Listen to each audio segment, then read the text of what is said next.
Hello and welcome to Streamlining Outreach. My name is Minda McGurk and I am the Outreach and Events Supervisor for Aurora Public Libraries in Aurora, Colorado. And I am thrilled to have you all here and welcome you to our new presentation. In this presentation, we will explore our current best practices for outreach and how we got there, creating and utilizing data to increase our return on investment, and establishing ways to include transparency throughout the library system and the community as well.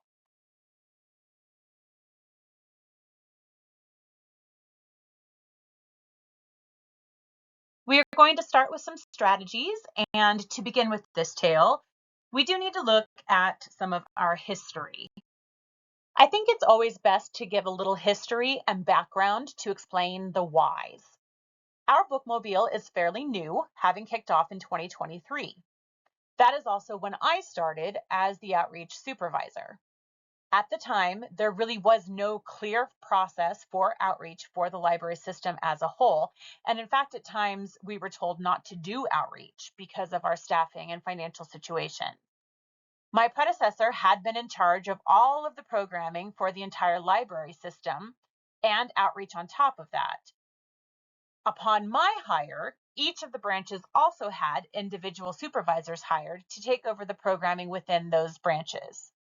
As we started fulfilling requests on the bookmobile, we realized several members of our branches were showing up at the same outreaches at the same time. Our system is one of the lowest funded systems in the state of Colorado and serves the third largest city. We do not have the ability to have multiple staff and resources at one event. After noticing multiple staff in attendance at the same events, we realized that bookmobile and outreach services as a whole were simply not being run effectively or efficiently. When you consider the key factors of efficiency, it's really critical to note that the most important factor is eliminating redundancy. So as we look at efficiency, we look at eliminating redundancy, standardizing our processes, creating automated processes, optimizing the resources that we have, and then implementing effective time management.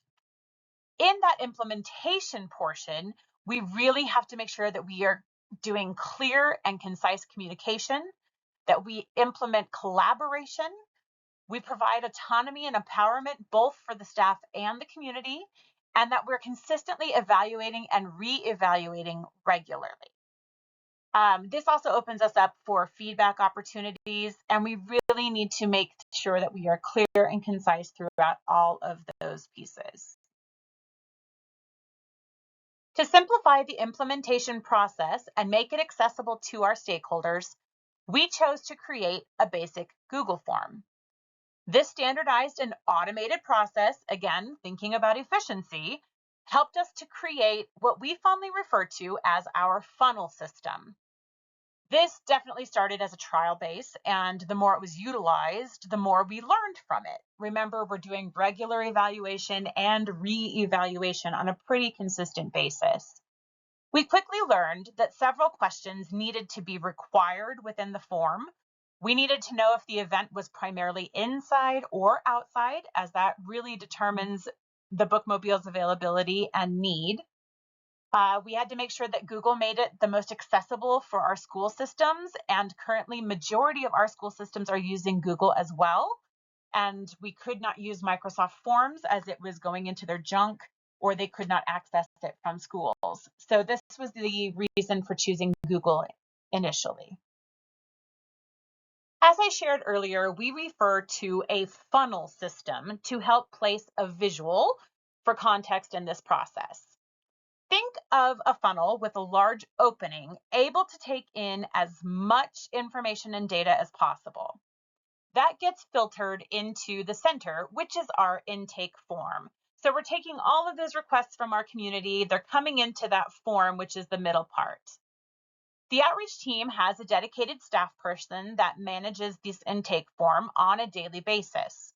This also aids in consistency and general community knowledge of needs. Within this process, we assess the type of outreach that may be needed.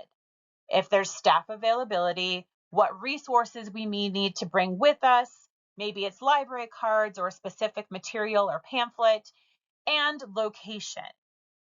Based on the knowledge gained from that intake form, we are then able to distribute it accordingly.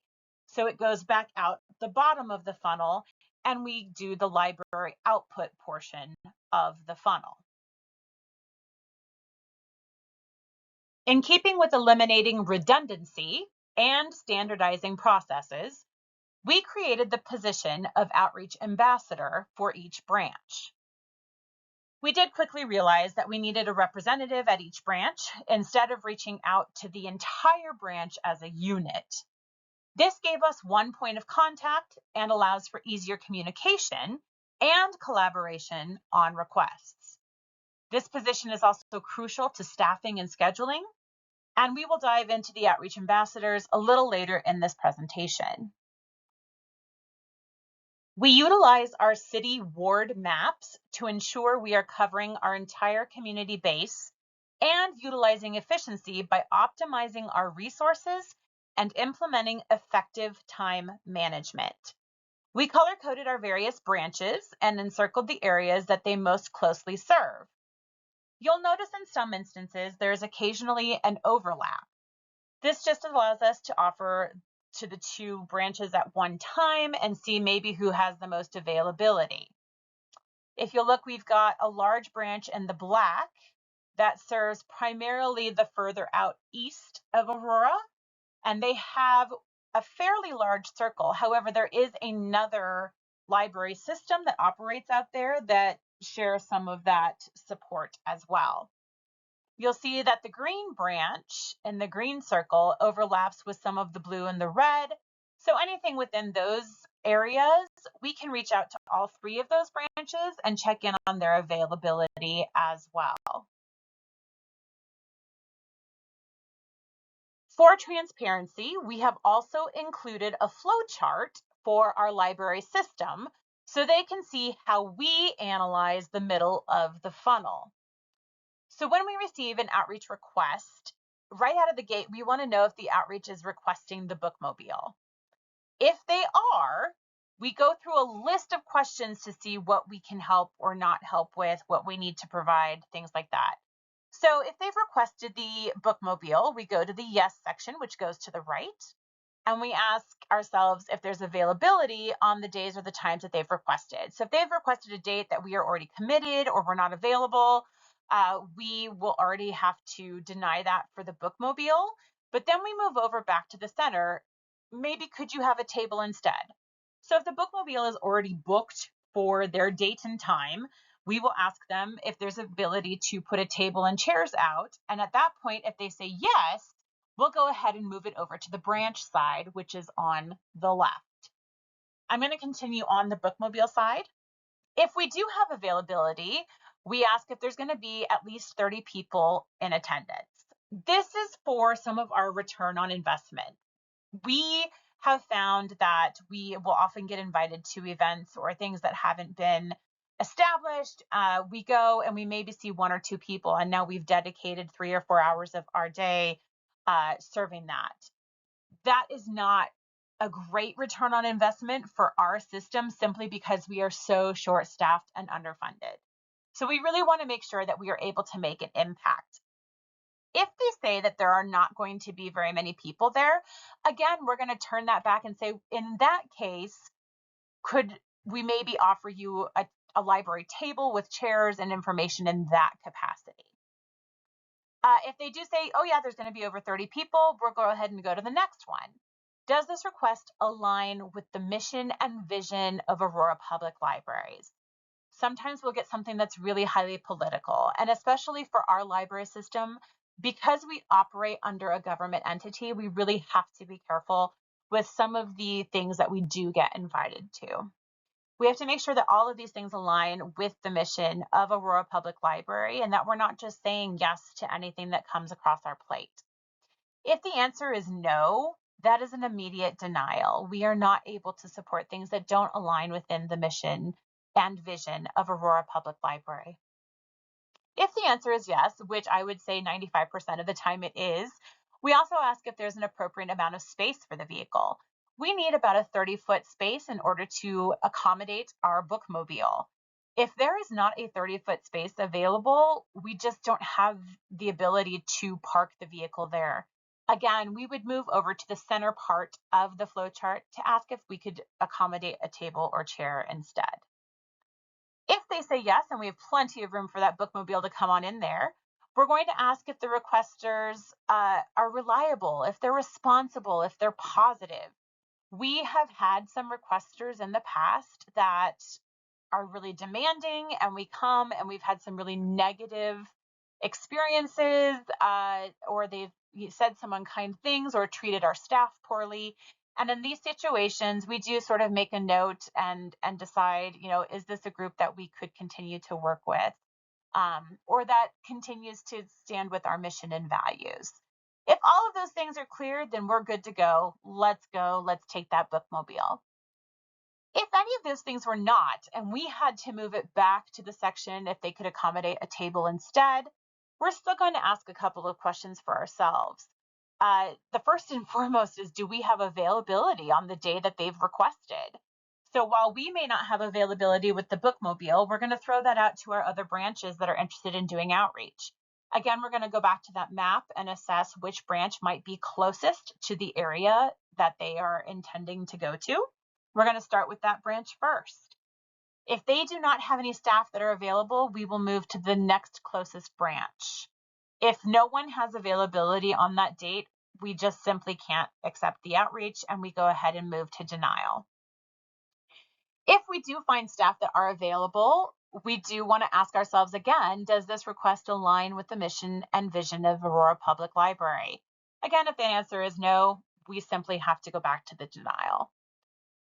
The last question, if they have cleared yes on all of that other piece on the left side, the last question, are the requesters reliable, responsible, and positive? So again, if we've had a challenging, difficult experience, if we've addressed that, if we've communicated and we're still not seeing a change in that, or it's continuing to maybe not lean toward being a part of our mission or values and vision, we'll go ahead and deny that as well. I would say for the most part, our denials are typically coming from lack of availability for staff. So those are a lot of the strategies that we really started to implement and research into to make this process get started off and strong. And in order to continue those strategies and be successful in them, we really have to take a look at our data and return on investment, and looking at how streamlining outreach processes can increase efficient data collection and create a great return on investment. Some things we noticed upon first finding outreach conflicts was the amount of times more than one branch was showing up to an outreach. We would have multiple staff from a variety of branches all showing up to the same outreach. This is primarily due to requesters just blasting every contact possible, trying to get them to come to their event, and then consequently there's no check and balance system to truly discover that. As shared before, we simply do not have the time or funding to continue that process. Additionally, we were not consistent in providing the same materials at each outreach. So examples of this maybe include which program guides we were using. Some library locations were only providing information about their specific branch or their specific operations, only promoting their branch or their department within the branch instead of promoting all of library services as a whole. We also learned about accidental misinformation being given. We found multiple instances of incorrect branding, and we learned that there were some staff being sent to outreaches that were actually really uncomfortable with actively participating in the outreach. They were more of a passive person, maybe just sort of sitting at the table and hoping that someone would just come up to them and take a pamphlet instead of sort of reaching out and sharing, hey, would you like to come and see this activity guide that we've got? Would you like some bubbles? Things like that. Really actively participating with those guests instead of just sitting behind and hoping someone would come and talk to them. We also found ourselves struggling to collect the data for why a new system needed to be implemented because data was not fully being managed at the time. In many instances, branches attending an outreach were collecting numbers as a program for their branch and specifically tying it to the branch instead of outreach as a whole for the entire system. Meanwhile, the bookmobile team was only collecting numbers as outreach, whether they were offering an outreach, a program, doing an event, etc. It wasn't until the tech supervisor came on board and was appointed as the new statistics leader and met with our outreach team that it was determined what statistics really needed to be tracked and how we were going to do that. We now collect a tremendous amount of data in our outreach experiences. I'm going to share that with you next. I'm going to briefly share what was created for us and how we use this information over time. This may feel a little overwhelming to look at initially. I know there's a lot of lines, there's a lot of boxes, there's a lot of numbers, but it really isn't difficult and it auto-populates our results. Remember efficiency, some of that auto-population. In our transaction column, which is located on the left, our team enters the number of reference questions, the amount of grab and goes we may hand out, and the door count for the outreach. When I say door count, I'm specifically talking about who comes on and off of the bookmobile, as we don't currently have a door counter on there. That's not usually too hard for us to count, but that is specific to the number of bodies coming on and off of the vehicle itself. This can get a little complicated because many times our door count does not reflect the actual number of people we serve, as we typically have a table outside for information that we share. So we do have to enter that separately. As I said, our door count is separate from those outreach numbers. And so the program column on the right is where we track the type of programs we are offering within that outreach. So maybe it's in person, maybe it's a virtual or a hybrid situation. If it's an offsite program, if it's outreach, if it's a story time, if it's a branch program. And then we also write into those boxes the number of attendees and what category they may be considered. We do separate our programs by age, which does include an all ages group. You'll note that we do several adults only outreach stops. These are our lobby stops at a variety of retirement communities. These are not open to the public. We do attend these facilities twice a month and combine those numbers in their total attendance at the end of the month. Our all ages is typically our largest category. You'll notice we attended a massive block party for one of our school districts and spoke to over 400 in attendance throughout the event. However, that same Saturday at the same event on the 31st, we only had 81 of those patrons physically come on board the bookmobile. This is really why we need to separate those numbers. Sometimes they are just vastly different, and we do need to track both sides of the story. This final sheet is our complete auto population of our final numbers. So you'll see it has the number of programs, the number of attendance. It's based on, if we had teens, if we had adults, if we had all ages. It's going to show all of those final numbers with a grand total. So in this particular month, our system supported over 1,700 patrons in outreach capacity during that entire time. Implementing the Google form gave us even more data. We were able to see on average how many requests we receive each month. We definitely have higher months than others. Any and all duplicate requests, which were happening even more frequently than we already anticipated they were. The types of requests we were receiving, whether it was for a back to school night or a large event, we were able to see sort of where in our community those requests were coming from and what branches we were able to support or are more able to complete the outreach. And in that same hand, others that are struggling too. Maybe they're really short staffed, they're incredibly busy. It just depends on which branches we're able to support. We're also able to see the different areas of the city that we're requesting, maybe more than others. We do notice an uptick in some of our more northeastern corridor areas versus our more affluent areas. So we do see a little more requests coming from there and needing a little bit more branch support in those areas as well. I know this one's a little difficult to see. It's really just to sort of show you our colors. This is our general breakdown of what our results look like as we get them from the Google form. It's not necessarily to give you the entire breakdown of what we see, but really kind of how we utilize it. After providing a description of the outreach requested, the next question asks if the bookmobile is needed. If that answer is no, again, if you remember back to our form with our flow chart, it's automatically offered to the closest branch. We notate that on the ends of these requests, and we notate the date that we asked and who we asked. Majority of those seen are in blue. So if a branch was able to do this outreach or accept it, those are going to be highlighted in the light blue color.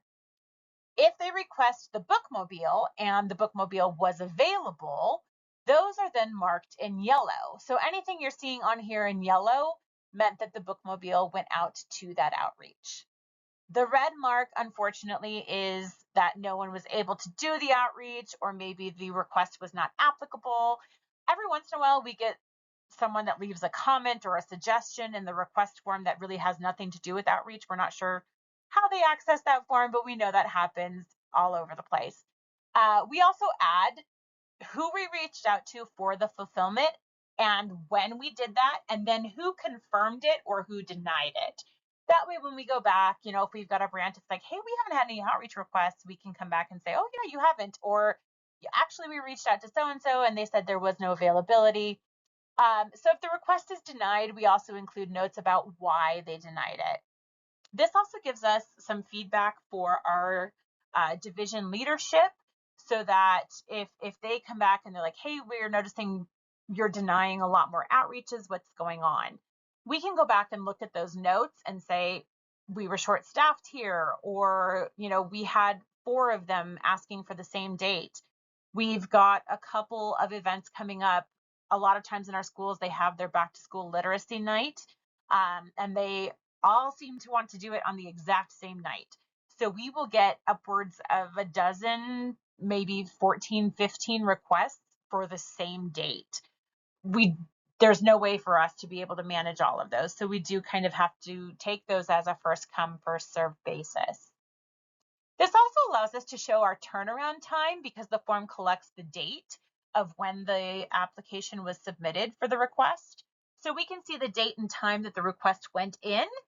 We show the date that we reached out, that we responded, and then we kind of see when we got the denial or the acceptance and that we pushed it back out. This shows us our turnaround time and just kind of keeps us accountable on all sides of the story.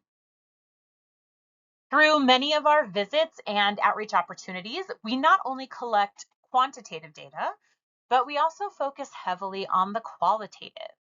We create partnerships and relationships through the community that not only benefit the library and its services, but it also keeps us better informed about the community that we serve. We collect information after our outreach engagements, and we monitor patterns and create feedback. Through this, we've found new partners and sponsorships. We've found grants, neighborhood connectors, organizations. We've been able to find more volunteers, so many more resources. Being able to receive that feedback on the neighborhood engagement and assessing that return on investment based on the interest in numbers, we can find the gaps in the community need and really focus on conserving and optimizing our resources and sharing within the entire system.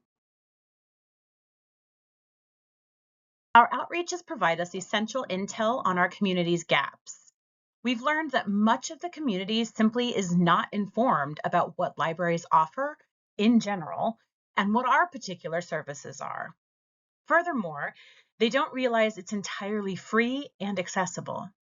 All data collected on our outreaches, be it reasons why the community does not utilize services, be it a lack of knowledge of services, or even general biases, it all becomes the return on investment in the form of our informed decision making. This creates our strategic implementation of outreach services for the current and future outreaches.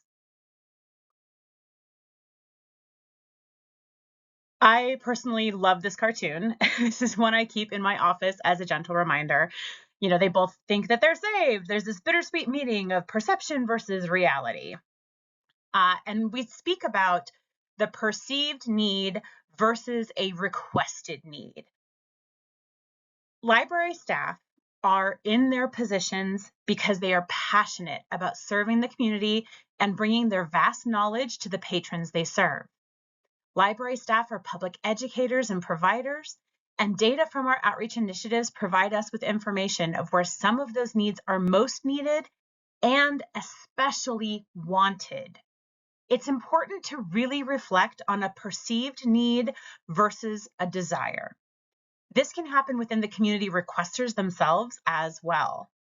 For example, we had a high school reach out to us because the teachers explained that they did not have a physical library located in the school any longer, and they wanted the bookmobile to come and provide items and library cards for the students during their lunch and break time. We tried this stop with a variety of changes, including different times, improved marketing strategies, we offered prizes, and yet very few students ever came. And the few that did just come, they were there for curiosity, rarely, if ever, checked out any items, and often the items they checked out weren't age appropriate. Upon asking some students to provide feedback about the stop, they eventually shared that they really just wanted to use the stop to either get out of class or just have another opportunity to socialize. No one was really interested in getting our materials. We pivoted and provided the teachers with programming and resources and online tools and essentially resolved the efficiency issues on both sides. It's really important to evaluate and re-evaluate the whys in our outreach stops to assess the need versus the desire.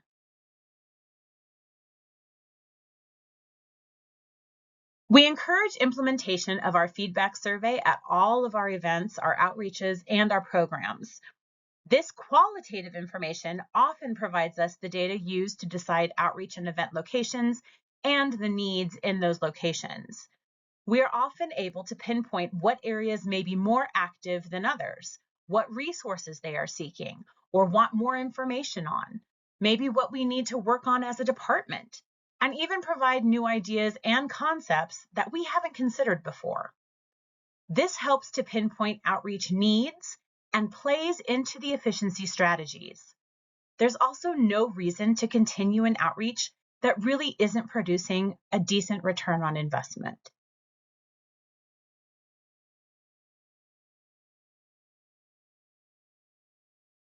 We're going to move forward into collaboration.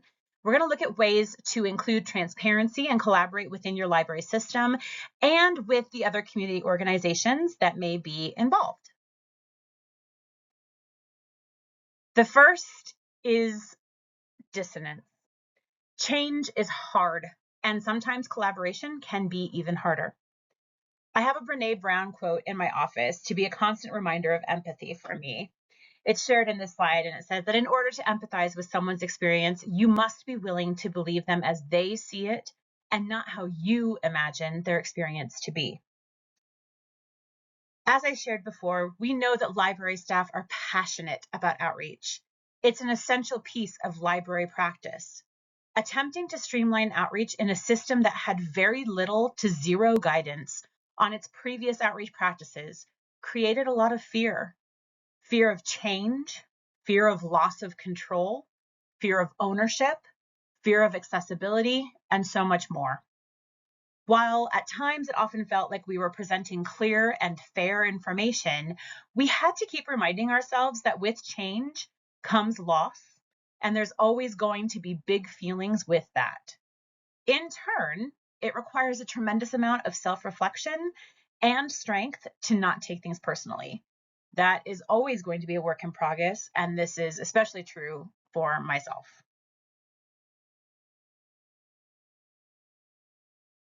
To ease the stress and fears, we implemented the role of outreach ambassador for each branch.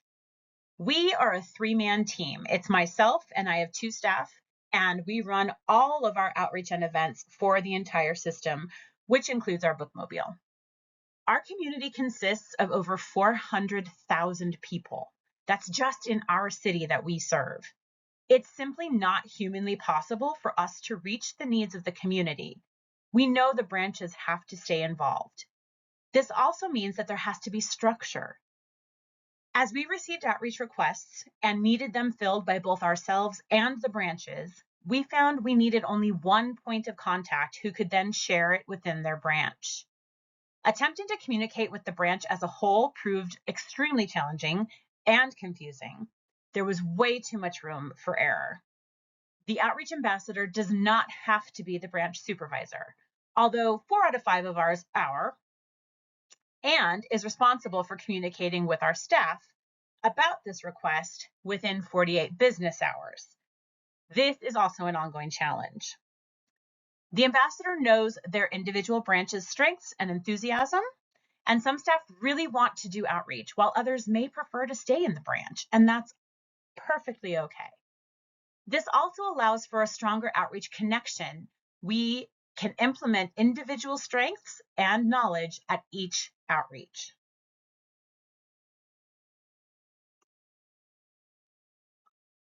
Communication is essential. It's an essential factor to the success of our outreach. The form that we have created and consistently review and modify is the first point of communication. Through various edits and feedback, our most recently updated form is now in JOT form. This version allows us to collect more precise and accurate information and allows the requester to more fully express their needs. Collecting enough data and information on the front end helps to delegate and share out more effectively. There was a lot of controversy behind this initially, especially about decision-making, fairness, trust, and involvement. There were also still a lot of questions about what constitutes an outreach, when the form needed to be activated. And to help simplify things as we started, we implemented a secondary flow chart. With the support of our deputy director, we simplified when a request required the outreach form and when it didn't.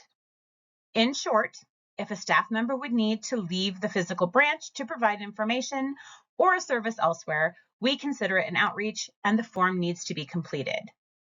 We then received several questions about wanting to create an outdoor program and then implemented a third chain within the flowchart to represent that.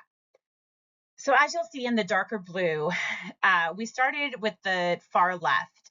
If we want to bring information to a group outside the library, if we have that perceived need that we think this area needs information about the library, the first step then after we have that need is to reach out to outreach and events, which is my team, and check if there's already an established connection. Oftentimes, because we are out in the community so frequently, we may already have a connection or a resource or an organization that we can pair the library branch that's interested up with. Additionally, we may be already serving that area, so it's really good for all of us to communicate, check in with each other, and see if we're already servicing an area where that perceived need is. Once they've checked in with us and we've got everything figured out, we go ahead and put in the outreach form, and that has to be completed. That can either be completed by the requester themselves, or we encourage staff to go ahead and do it with them or for them. Our biggest one is an external source. So this may be from the community or even within our own city. Since we do work for the city of Aurora, we have a lot of city departments that engage with us. If those requests are coming from the other city departments, that is also considered an outreach in this form. If that outreach is asking for the staff member to leave the physical branch, they have to fill out that outreach form. Again, we encourage them to help either fill it out for the requester, or they can give the requester the access to the form. In some cases, some of these external sources are actually asking to come to the branch, whether that's a field trip, whether it's a co-program that they want to bring to the library. That's great. We, as the outreach team, don't need to have that in the flow chart because we would not be visiting a branch in any scenario where we would be duplicating that work. As I shared before, then we had another question since we were leaving the branch. What if we want to do a program outside at a park? Again, because we work for the city, we have some stipulations and roadblocks that we have to clear to do this. So we have within our own city a special event form, and they would need park approval from the city. Sometimes there's a temporary use permit, but really it's just a special event form especially for smaller groups. And once that's completed, then they can go ahead and discuss the needs internally of what that program would look like, and then provide the marketing materials or create the internal library program. This is not necessarily created in outreach because it's being created by the library. It's a one-time situation and would be done outside. We're going to take a brief look at our current form. As I said, we are using this now in JOT form. We found that that is the easiest way for us to utilize everything we need to work for our outreach requests. There's a brief introduction, and then this first tab, it's going to go over the type of outreach requested. So if they want the library to be a bookmobile, if it's just an information table, maybe there's something else, or if they click other, they can also say they want both. For these purposes, we'll go ahead and click the bookmobile. And when we scroll down here, this goes through all of our requirements for the bookmobile. Things like we can't be parked on the street without affecting incoming traffic. All the participants under 13 have to be accompanied by an adult. There's a variety of different pieces in here that are part of our terms and conditions. So you'll click that button that says that you agree to all of these terms and conditions. Once we are done with that, we'll share information about our event itself. There's our little bookmobile out at one of our concerts. We do a summer jam concert. And we'll go ahead and go in and put the name of our event, who we are. If you're with an organization, you'll put your organization name. If not, you can just keep it as your own name. And then when you get here, you'll see a prompt pops up. And this is part of the reason why we've switched to JOT form. The prompts on JOT form are really helpful for us. So on this one, it says APL requires a minimum of 14 days notice for each booking. It's really hard for us to get staffing any later than 14 days. So if it's really tight turnaround, our form will allow you to put in a date 1 week up to 1 week in advance, but it's not a guarantee that we'll be able to help. We put in these hours and minutes, if it's AM and PM, and then other considerations. So now we can put in here, I'd love for you to come on Wednesday, but we could do Thursday as well. Or maybe it's a specific event, so the event has to be on a single day. If it says my event is on a Sunday, it's going to pop up that all Aurora Public Library branches, including the bookmobile, are closed on Sundays. So it will automatically decline that for us. Again, it's another great piece of using JOT form that's been really helpful for us. If there's a multi-day event, if there's consecutive days, each of these you can select all of them. We also ask for a brief description of the event, what they're celebrating, what the goals of the event are, any websites or social media that they may want us to know about, a primary contact and email and phone number, and then on the location. So we cannot serve outside the limits of Aurora. We have to get exceptions if we're asked to visit different cities or other areas that are served by other library entities. We also ask if the event is held indoor, outdoor, or both. See if we can select both here. If they have a map, so a lot of times our schools will have a map layout already prepared for us, and they're like, oh, we want you right over here in this corner. So that's really great, and they can upload that map there for us right away. This is one of our bands. We power up these bands with the power from our bookmobile with our generator.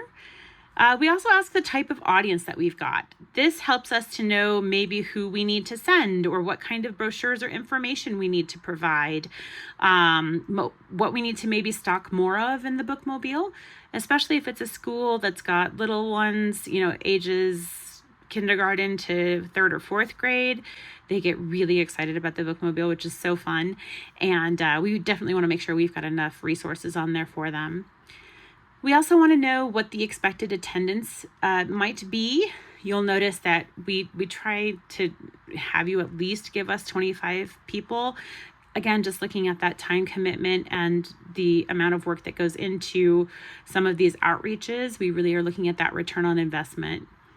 What the library resources would help in this particular group. So any material recommendations, if they want specifically library signups, maybe they need more resources for Spanish speakers or other.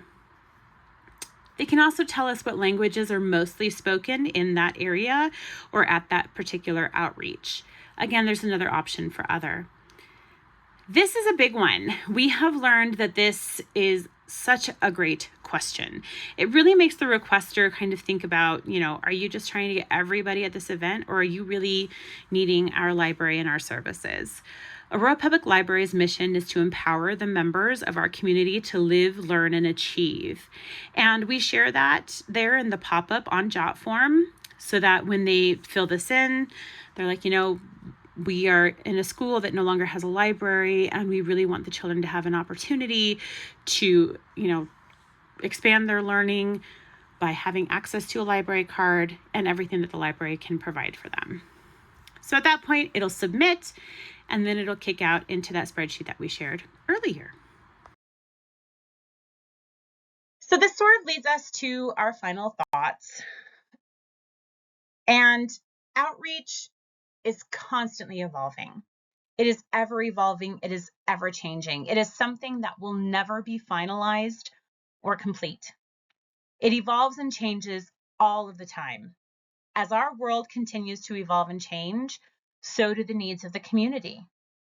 We've recently had to close one of our smaller branches and had some of the caveats made that the bookmobile would do the outreach in the area to cover that need. The reality is that the area specifically needs access to technology, to printing, citizenship classes, and language support. Currently, our bookmobile cannot support any of those needs. We just simply are not built to handle that type of capacity. We can help them with technology if they already have it. For instance, if they need help with an iPad or a tablet, maybe their own phone, we can help with those sorts of resources. We can definitely provide brochures and our programming guides and provide those resources to continue to get support, but we can't offer the services that they need as we operate currently. This means we start another reassessment of that area, and we see how our outreach efforts can be changed to help make an impact. As budget cuts continue to happen, or as bond measures may be voted upon, our staffing and resources will also fluctuate and vary constantly. We continue to communicate and collaborate with our directors and coworkers as we navigate through our new systems and processes. And we stay active in our own local outreach groups, be it library or other nonprofit entities, to ensure we're utilizing best practices and evolving within the community around us. Thank you so very much for joining me, and I hope you were able to take away some new ideas, new practices, and I look forward to answering any questions or any other statements that you might have in order to make this a more complete process. Thank you so very much, and have a wonderful rest of your year.